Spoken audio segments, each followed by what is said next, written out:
Roger Groves owns Forgotten Barrel, which sits at the site of one of the oldest surviving wineries in the region.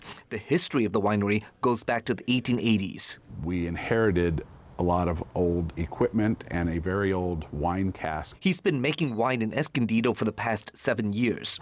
As with most small businesses, sales were down during the pandemic and have only recently bounced back. Our sales are pretty consistent with pre-COVID right now. Industry-wide, sales have been growing for the past 2 years. According to the San Diego County Vintners Association, County Winery saw about $54.5 million in gross sales last year, an 11% jump over 2022.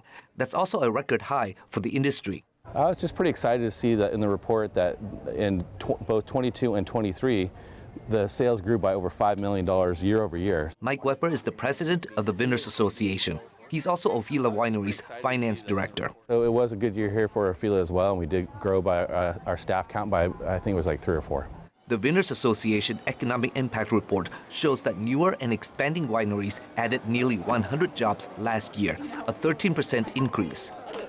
Weber says the growth comes from local wineries getting better known and winning awards. Despite 2 years of growth, some local vintners say there are some challenges for the industry ahead, such as fire insurance. It's a big problem everywhere, especially in areas that abut open space.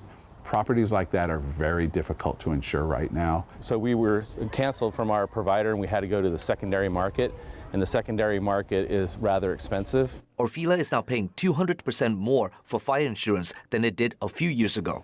Weber says inflation is also a concern. Grove says event bookings at his vineyards are shrinking because people are cutting back. So that business, I think, for 2024 is going to be a little smaller than 2023. Alexander Nguyen, KPBS News.